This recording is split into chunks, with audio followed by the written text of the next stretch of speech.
Oi, eu sou o Ben e isto é Entrevistas Multilingües. Nessa série eu falo com pessoas interessantes na língua nativa deles, para conhecer mais a história deles e a língua também, para que eu possa ser um melhor escritor e contador de histórias. Um, a convidada de hoje é Bruna Mazzolani. Oi, Bruna, como tá? Oi, tudo bem? Então, Bruna, ela é de São Paulo, Isso. Brasil, na área de Campinas, né? Sim, eu nasci em Campinas, hoje moro em São Paulo. Ok. Então, ela agora está na Geórgia, estudando na Emory, fazendo o intercâmbio aqui, né? Mas você está fazendo a sua PhD em nutrição. Tem um título específico? Eu tô terminando meu doutorado, eles dizem, mas não é especificamente em nutrição, mas... o nome é complicado, Como que é? Eu faço o meu doutorado, eu tô matriculada no programa do sistema músculo-esquelético. Ok. Então, enfim. Músculo esquelético. É porque o meu doutorado envolve tanto nutrição quanto atividade física. Ah. E o meu programa é dentro da Faculdade de Medicina da Universidade de São Paulo. E aí o programa no qual eu estou matriculada tem esse nome, né? Então, Ciência do Sistema Musculoesquelético. então, tipo, se falando da hierarquia, tipo, a sua universidade, o programa é medicina e depois músculo esquelético, Isso. nutrição. É esse programa e aí o meu projeto em si envolve nutrição e atividade física. Ok. O meu projeto de doutorado. Legal, muito legal. E também você gosta muito, ou pode dizer que seus passatempos são correr, né? Você corre, tipo, todas as semanas? Quantas vezes a semana? 2 a 3 vezes na semana. E já tá treinando para uma meia maratona, né? Sim, eu fiz a minha primeira meia maratona aqui. Ou já? No Thanksgiving, Ok. aqui. E agora eu vou fazer mais uma antes de ir embora. E isso é em quanto tempo? 2 semanas? 3. 3 semanas. E como você se sente? Preparada? Sim. Sempre vai ser. Você sempre fica pensando, não, vai ser cansativo. Mas dá pra terminar. Uma meia maratona é quanto? 21 quilômetros. 21 quilômetros. Ou 13,1 milhas. Ok. Eu quase consigo fazer 8 milhas. Então, 13, ixi, não sei. Mas 8 é bastante também. Mas se eu faço 8, o resto do dia eu não posso nem mover, nem nada. Hoje eu fiz 10 de manhã. É sério? Em quanto tempo? Hoje foi 1h24, acho. Pera, foi... O que eu fiz? O que eu fiz foi milhas ou quilômetros? Não sei. 8... Quilômetros é menos. 8 quilômetros é menos do que 8 milhas. 8 milhas são quase 14 quilômetros. Eu acho que eu fiz 8 milhas. Foi com o grupo de corrida que eu te mencionei. Bom, foi muita coisa pra mim. Eu acho que foi 8 milhas. Ok, vamos supor que foi 8 milhas. Vou acreditar em você. Mas então você fez, quanto hoje? 10? 10. 16 quilômetros. Mas com grupo de corrida. Sozinha é difícil fazer tudo isso. Que o grupo Te motiva. motiva. Então, você já está aqui nos Estados Unidos faz 6 meses? 5. 5 meses. Então, eu imagino que agora já está chegando no final, você tem alguns sentimentos de, talvez, saudade, mas também você quer voltar na sua vida no Brasil? Como que é? Eu tô com esse sentimento dicotômico, assim. Dicotômico? Sim. É quando você tem sentimentos positivos e negativos ao mesmo tempo sobre a situação. Então, é dicotômico. Ou controverso, né? Ok. Então, eu quero muito voltar por estar com saudade da minha família, né? Mas eu gostei da experiência de morar aqui nos Estados Unidos. Então, não sei. Quem sabe no futuro. Você poderia voltar? Sim, acho que o maior bloqueio pra mim pra vir pra cá é... Minha família não viria comigo. Muito provavelmente. Então, não sei se eu seria uma pessoa que viveria bem longe, assim, da família. Tão longe. E eles conseguiram te visitar? Sim. Eles vieram no... Meus pais vieram antes do Natal com o meu noivo. E aí meu noivo ficou e depois do Natal veio minha irmã. Legal. E aí elas ficaram, a gente passou o ano novo juntos e depois eles voltaram. Foi a primeira vez que eles foram para os Estados Unidos? Sim. O que acharam?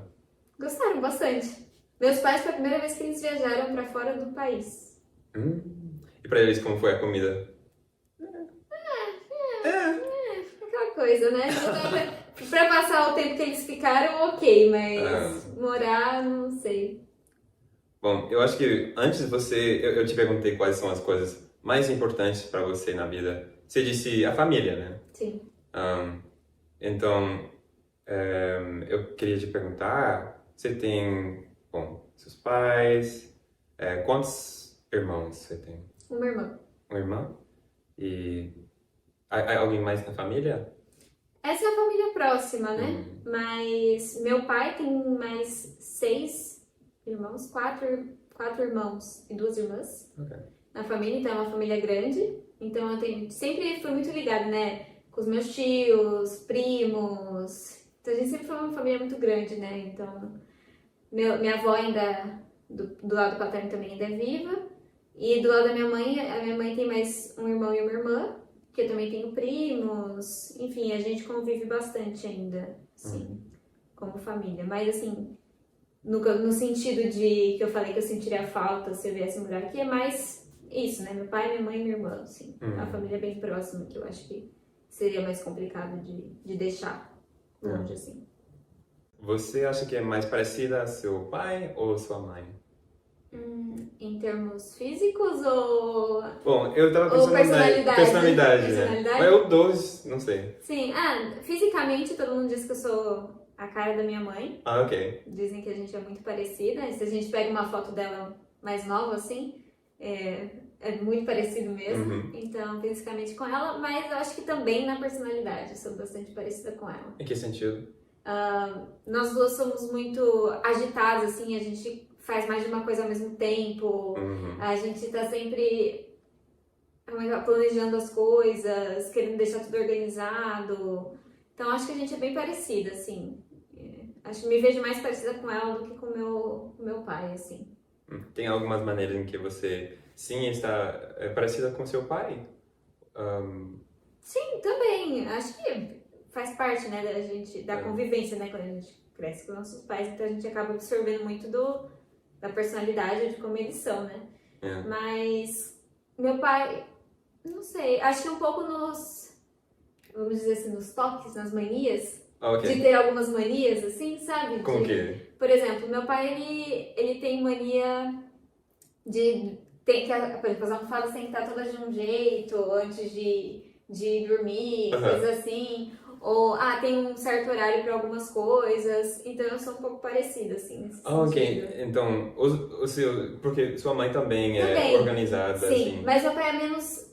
Eu diria que meu pai é menos ansioso que a minha mãe. Minha mãe é mais ansiosa e ela é multitarefas, assim. O tempo todo fazendo coisas. Eu também sou assim. E é muito rápida em tudo que faz. Eu também sou um pouco assim. Meu pai, ele é mais faz relaxado. As coisas um pouco mais com calma. Um pouco mais relaxado. Mas ele tem algumas manias específicas, assim, que eu acho que eu também tenho as minhas. Eu acho que nisso a gente é parecido, assim. Então, no meu caso, eu sou muito fisicamente parecido à minha mãe.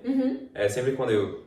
Na escola, por exemplo, agora também, mas sempre que alguém me visse... Via. Hã? Via. Sim. Sempre que alguém me via. Sempre que alguém me via com minha mãe, eles pensam, até hoje, pensam que é a minha irmã, mas, porque, bom, também ela, os dois, eu acho que parecem mais jovens do que são. Agora tem, eu ia dizer que tem 56.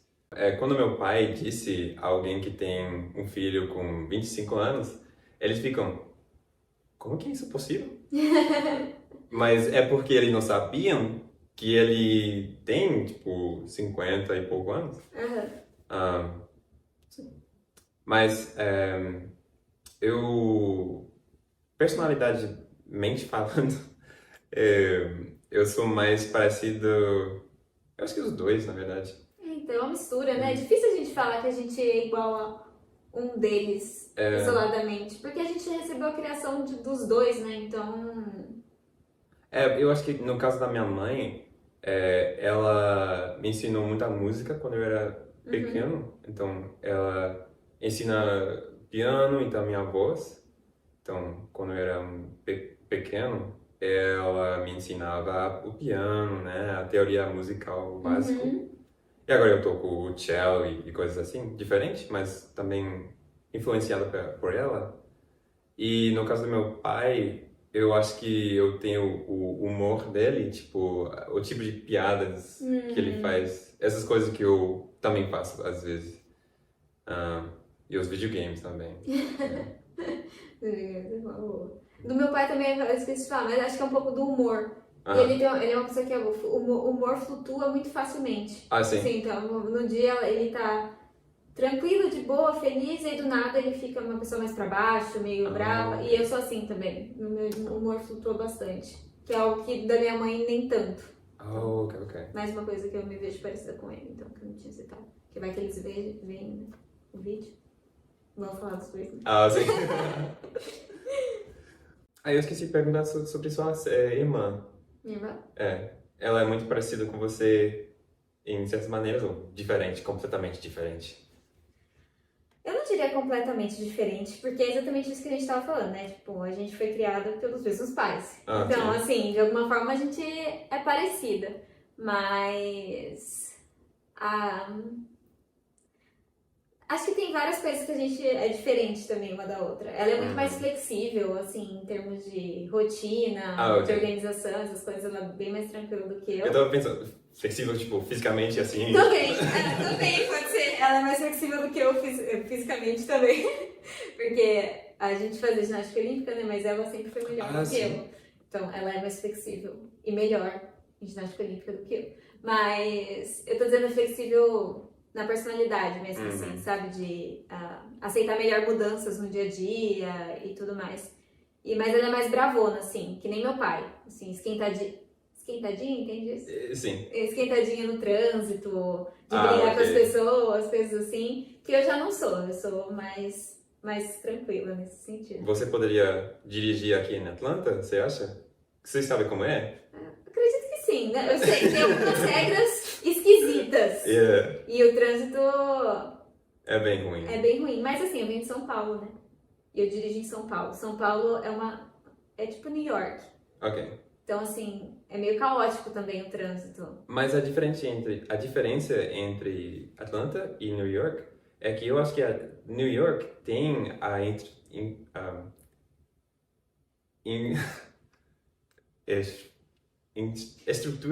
infraestrutura? É isso? Infraestrutura. Mas Atlanta não tem. É porque, tipo, as ruas na rodovia são muito esquisitos. Tipo, você está indo e de repente você vai... Não sei explicar bem, mas não tá feito como deveria ser feito. Tá.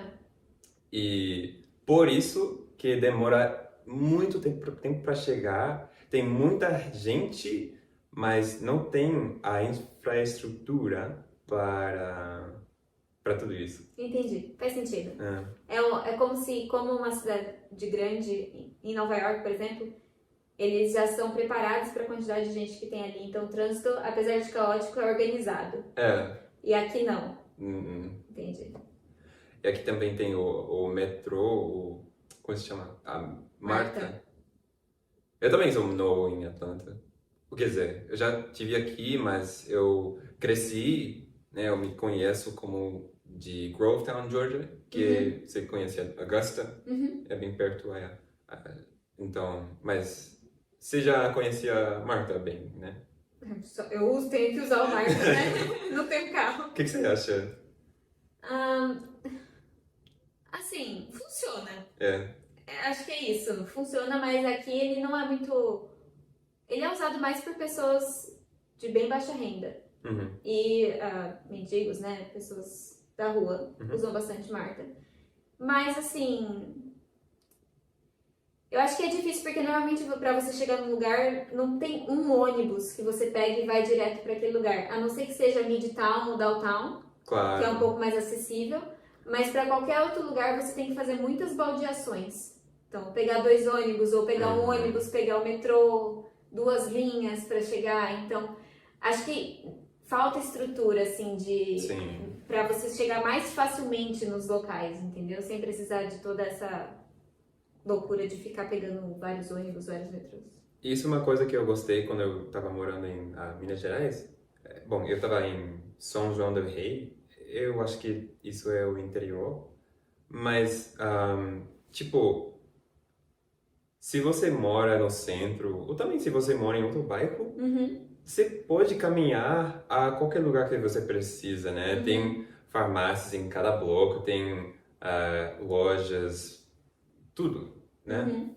Ou você pode pegar ônibus, mas você não precisa um carro para morar lá. Eu gostei bastante disso. A diferença daqui, você não vive sem carro, eu acho. Em São Paulo é mais ou menos... O transporte público de São Paulo, apesar de muito lotado, funciona bem. É que nem Nova York. Então, assim, você basicamente consegue chegar em qualquer lugar que você quiser de forma efetiva com o transporte público. Sim. Só que você vai enfrentar a lotação, né? Muita gente e tal, mas funciona, você chega nos lugares.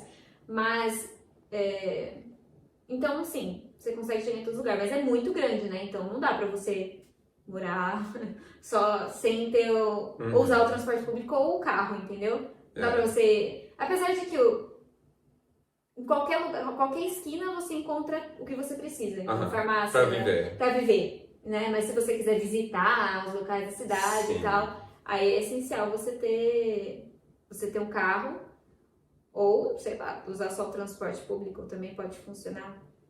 Não sei, acho que sim. Acho que funciona para a maioria das pessoas. Tem muita gente em São Paulo que opta por não ter carro. Porque às vezes, porque o trânsito lá é muito ruim. Muito ruim. As pessoas demoram mais de 2 horas, às vezes, para chegar no seu trabalho, voltar, então... Bom, aqui também, mas eu não poderia fazer. Isso é outra coisa. Outra diferença daqui e do Brasil é que lá tem as feiras. Bom, aqui também tem the farmers markets, mas é diferente porque aqui na verdade eu não conheço muito os farmers markets, mas as que eu sim conheço são tipo um pouco afastados. E não dá pra... É mais conveniente ir somente à loja pra comprar tudo que você precisa. O que eu percebi é que eu fui em algumas farmers market, mas é realmente muito pequenos produtores. Sim. Então, assim, você não encontra uma variedade muito grande de frutas, verduras, legumes, como nas feiras do Brasil. Sim. Então, as feiras do Brasil são muito maiores. E você tem uma variedade muito maior de alimentos do que aqui. Aqui você vai...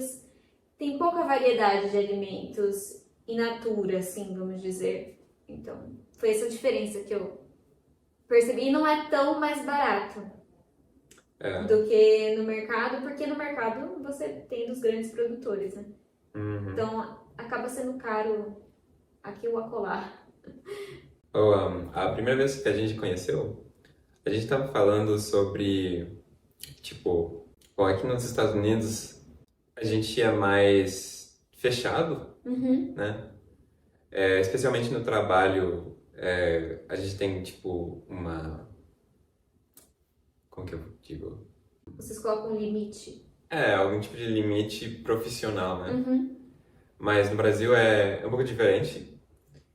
Eu sinto que sim. Na realidade em que eu vivo, eu percebo que as pessoas não têm tanto esse limite entre o pessoal e o profissional, assim, sabe? As pessoas acabam se envolvendo bastante no pessoal. Mesmo conhecendo... Eu conheço uma pessoa por conta do trabalho, por exemplo.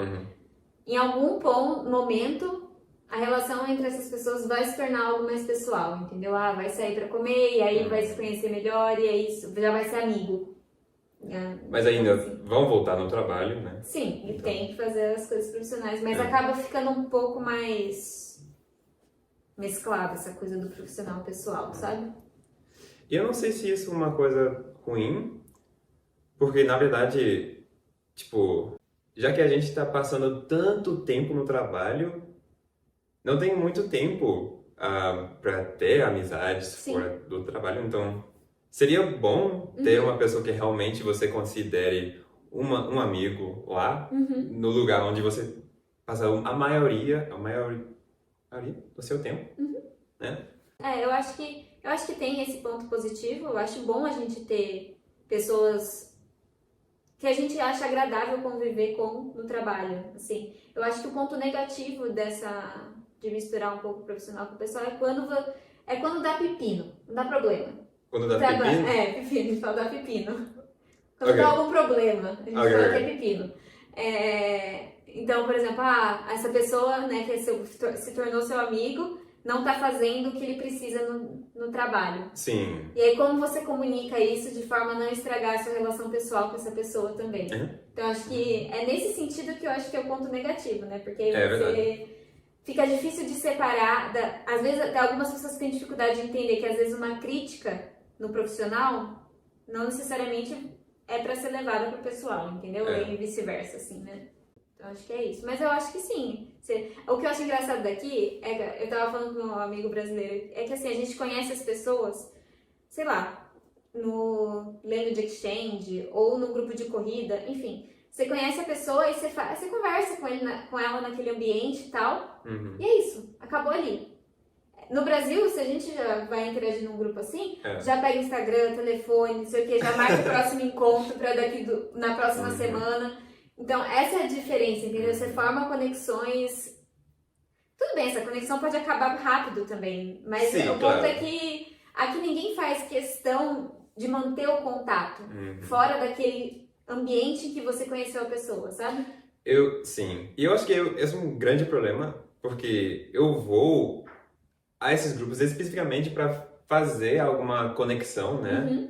E é chato se acaba só lá, tipo, né? A gente não pode sair pra, não sei, fazer alguma coisa pra, não sei, ser amigos mesmo. Eu acho que é, tipo, ruim. Você não sente que eu conheci essa pessoa aqui, nesse ambiente, talvez eu possa chamar ela pra, sei lá, fazer uma trilha na semana que vem comigo, ou, sei lá, sair pra comer alguma coisa na semana que vem. Você não sente esse tipo de liberdade aqui. No Brasil, sim. Normalmente você conhece a pessoa e você fala, acho que eu vou convidar ela depois pra fazer alguma coisa, entendeu? Até, tipo, não foi estranho, foi... Eu não estava esperando isso quando eu fui no Brasil, mas é igual como você diz, tipo, eu conheci uma pessoa e já essa pessoa quer, tipo, trocar o WhatsApp e a gente vai sair, tipo, já somos amigos, então... Sim, Legal. Tem outra coisa que é a questão de como você cumprimenta as pessoas quando você chega nos lugares, né? No Brasil, mesmo se você não conhece a pessoa, você dá beijo e abraço. Na maioria dos ambientes. Você chega, beija, abraça a pessoa, oi, tudo bem? Já beija, abraça e tal. Aqui é todo mundo, tchau, oi, tchau. Tipo, é sem contato físico nenhum, né? E foi uma coisa que eu estranhei bastante, porque eu não sou uma pessoa, considerando que eu sou brasileira, eu não sou uma pessoa de muito contato físico também. Eu sou considerada uma brasileira que sou mais reservada, sou mais na minha mesmo. Sou mais fechada também. Mas eu cheguei aqui e eu fiquei 3 semanas sem receber o abraço de uma pessoa. Porque assim, enfim, eu vim aqui sozinha. Sim. E aí aí veio a minha colega de apartamento daqui, sempre assim, oi e tal, não sei o quê, longe. Fui na faculdade, aí as pessoas também oi e tal, não sei o quê. Mesmo uma delas que eu já tinha conversado de forma online antes de vir pra cá. Então sempre oi assim de longe e tal, não sei o quê. E todo mundo que eu conhecia era assim, né? Ninguém, só cumprimentos, né? De longe, assim. E como isso te afetou? Eu me senti mais sozinha, né? Muito sozinha. E aí eu me dei conta de, falei, nossa, eu não sou uma pessoa que ligo muito pra isso, mas é porque eu sempre tenho, né? No Brasil. Então, mas agora tá sentindo a falta. Exato. E aí foi engraçado porque eu fui na minha terceira semana aqui, eu fui numa aula de acro yoga. Acro yoga? É algum tipo de yoga? É um yoga com acrobacia, Okay. basicamente, né? Então eu fui numa aula de acro yoga. E aí no fim da aula eu falei, eu preciso ir embora mais cedo, que eu preciso pegar o Uber, né? Então não vou ficar até tão tarde. Aí o instrutor veio, falou, tá bom, tchau. E veio e me deu um abraço. Eu chorei. Você chorou? Eu chorei. Uau! Porque foi tão inesperado, assim, que eu tava tanto tempo sem ter a conexão com alguém, um contato com alguém, que eu comecei a chorar. Ele, nossa, você tá bem? Eu falei, tudo bem, mas foi o primeiro abraço que eu recebi aqui em Atlanta, sabe? Uau! Faz 3 semanas. Aí eu falei, então tá bom, deixa eu te dar mais um. Aí eu dei um abraço, assim. Você chorou mais, né? Não, eu fiquei bem. Mas Nossa. enfim, foi algo que eu nunca percebi eu nunca pensei que eu sentiria falta, assim, sabe? Mas é exatamente por isso, porque lá eu sempre tinha isso, né? Então a gente não sente falta até o ponto que a gente não está tendo mais isso, né? Isso é muito engraçado, porque ele falou, nossa, agora você vai pegar o Uber, você tá toda chorando, vão achar que alguém te fez mal. Eu falei, não, tá tudo bem, até o Uber chegar eu já me recompus. Nossa, Mas isso é foi uma boa engraçado. história. Mas me disseram que é muito de grupos também. Então, por exemplo, no grupo de acro yoga, por exemplo, as pessoas são mais de contato, assim. Até porque a atividade em si envolve muito contato, né? Com físico e tal. Então, elas são mais abertas, assim. Elas chegam, cumprimentam, dão um oi, dão um abraço. Então, acho que vai um pouco também disso, do ambiente que você está frequentando também aqui nos Estados Unidos, né? Mas acho que, no geral, as pessoas são mais reservadas e o cumprimento é mais assim. Com certeza comparado com o Brasil, né? Sim, comparado com o Brasil. Você vai comparar com, sei lá, Japão, não sei. Ainda mais. São mais reservados ainda, exato. Eu não conheço muito, mas imagino que seja. Sim, eu tenho uns amigos japoneses e eu vou pra abraçá-los, mas sempre é um pouco esquisito.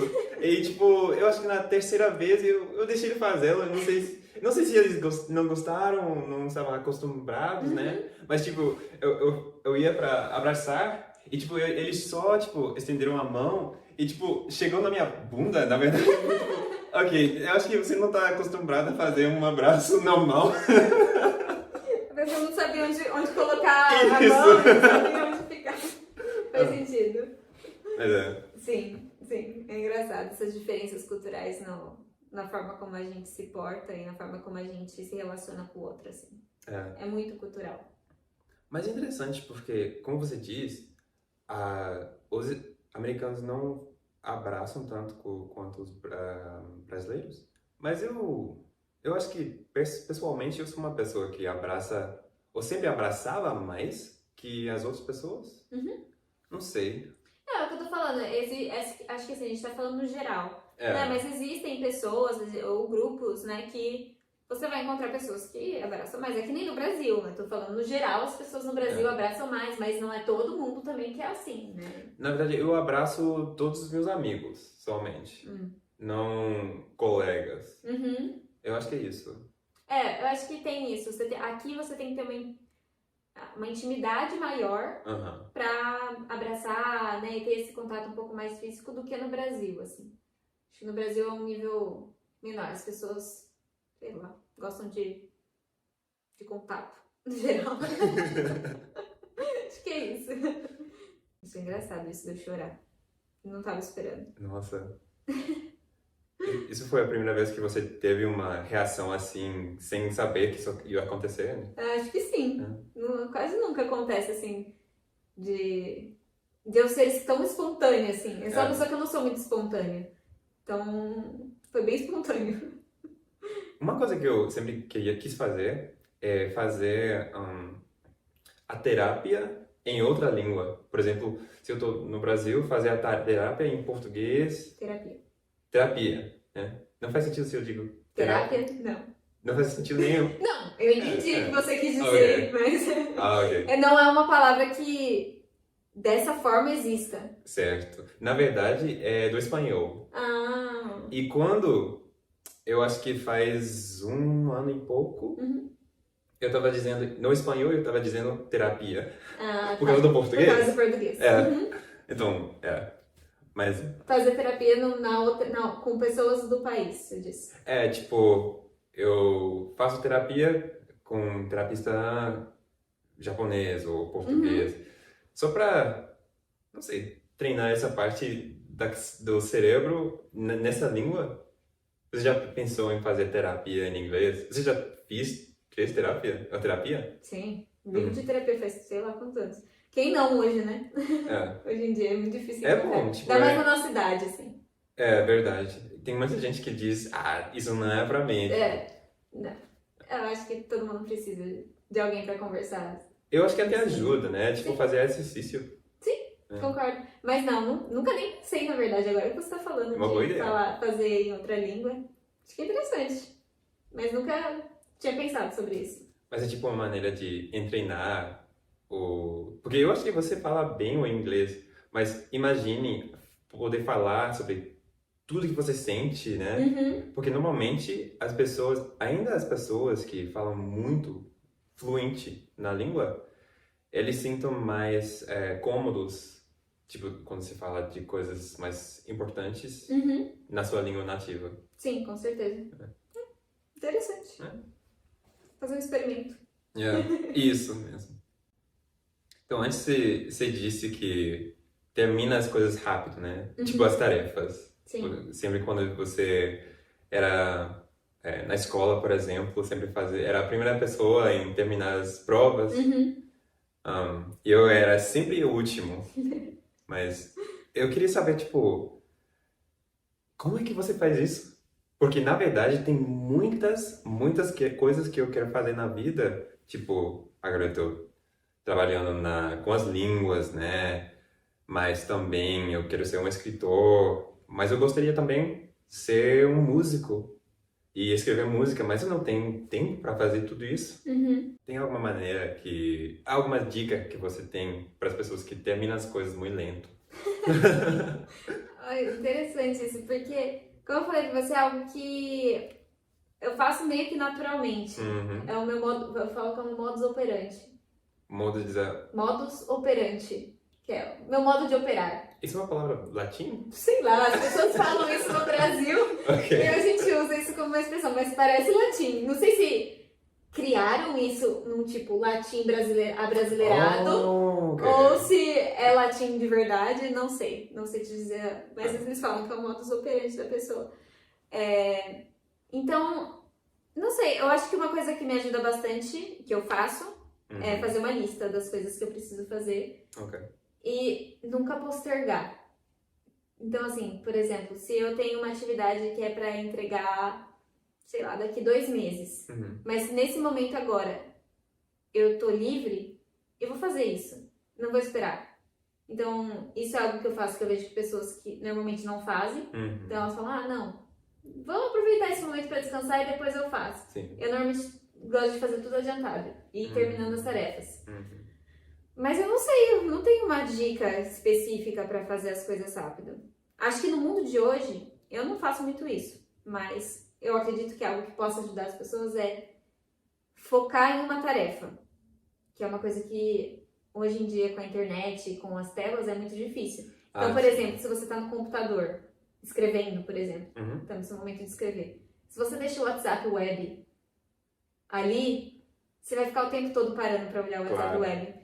Ou você fica abrindo o navegador para olhar o e-mail.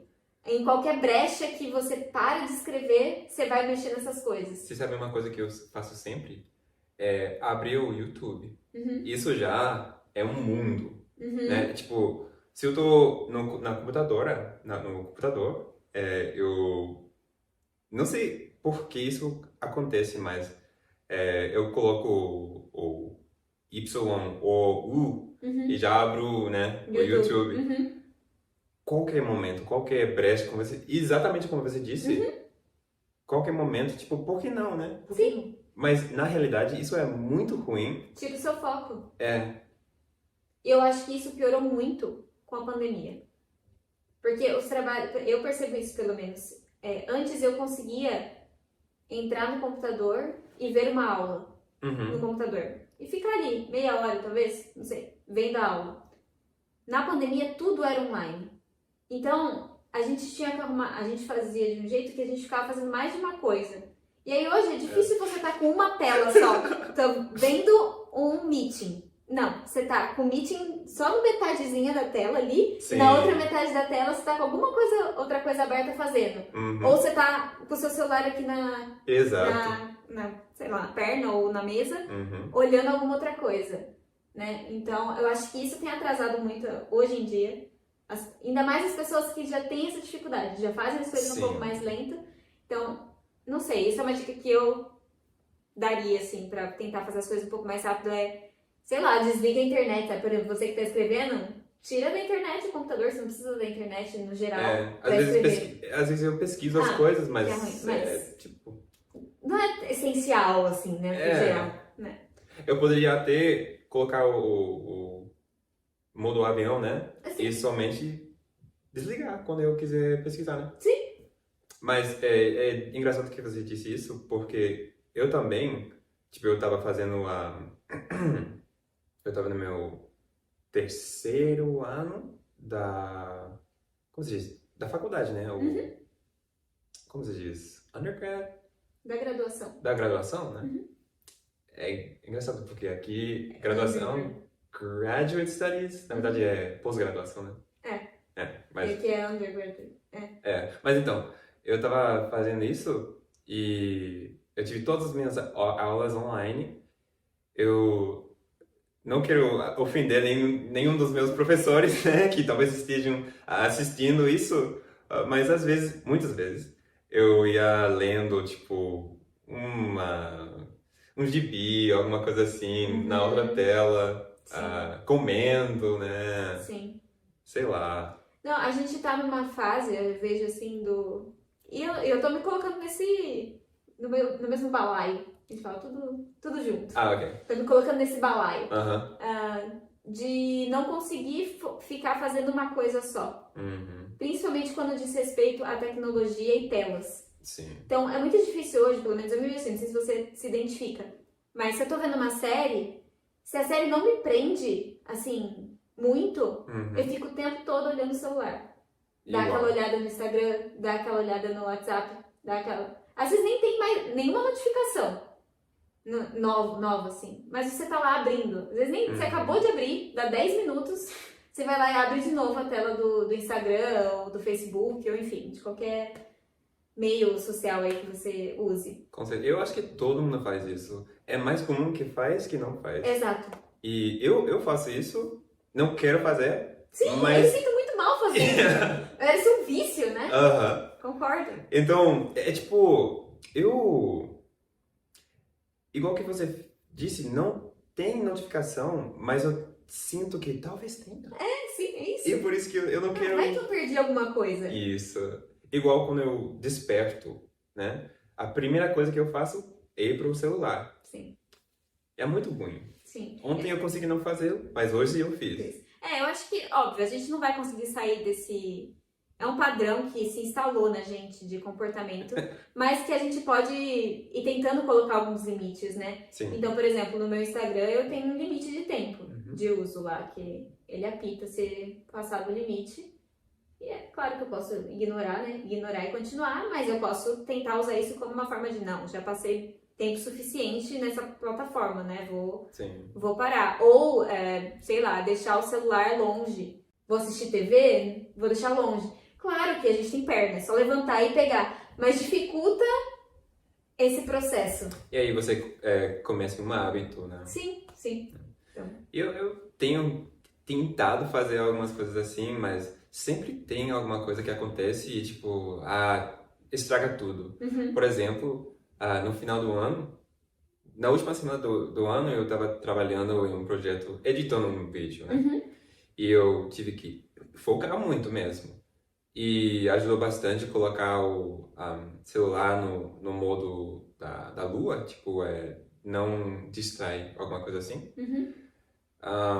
Isso ajudou bastante. Na verdade, eu só olhei no celular, tipo, cada várias horas. Sem notificações, eu consegui receber todas as mensagens importantes, seja de um amigo ou qualquer coisa, né? Eu somente, tipo, olhei no celular no momento que eu quis olhar realmente. Igual como, tipo, você não precisa de notificações pro e-mail. Eu acho que você só olha. Mas, pelo menos eu só olho o meu e-mail, tipo, uma vez ao dia, eu acho. Mas quando eu voltei aqui para trabalhar, né? Eu trabalho todos os dias. Não dava, porque eu tava ignorando os chamados do meu chefe. Sim. Tipo, É. aí... Eu acho que o que a gente consegue fazer é mais pelo lado do pessoal mesmo, assim, né? No momento que... Coisas que envolvem trabalho... É que agora tudo, né? Instagram, às vezes, você tá usando pra alguma coisa de trabalho. O WhatsApp virou uma forma... Você se comunica com as pessoas do trabalho pelo WhatsApp, então fica... No Brasil, né? No Brasil, aqui não. Aqui as pessoas usam Messenger. As mensagens. Principalmente porque no Brasil tem diferentes... como que fala? As companhias de telefone. E então você precisa ter o mesmo para mandar mensagem a qualquer pessoa grátis, né? Agora é um pouco mais... Agora dá pra fazer isso, mas acho que as pessoas ficaram tão acostumadas com... Como é que fala? Com o WhatsApp, que é tão mais fácil porque você usa o Wi-Fi, né? Normalmente as pessoas estão usando o Wi-Fi para mandar mensagem, coisa que no Messenger você precisa da operadora, né? Sim. Para você mandar. Mas ultimamente não é mais pago, assim, as mensagens. Não é mais esse o problema. Eu acho que é mais a questão de praticidade mesmo. E das várias funções que tem o WhatsApp também, né? Que às vezes não tem no Messenger. É verdade. E a gente também usa isso. A gente usa... Não tanto o WhatsApp. O WhatsApp é mais para pessoas internacionais, né? Mas eu acho que muitas pessoas usam o Messenger do Facebook, do Instagram, às vezes. Todos. Mas, no geral, é o mensagem do texto. Sim, sim. Eu achei engraçado porque aqui, uma das coisas engraçadas é que eu voltei pro meu Facebook. Porque assim, no Brasil, Facebook, no geral, pessoas podem me julgar, mas no geral são para pessoas mais velhas.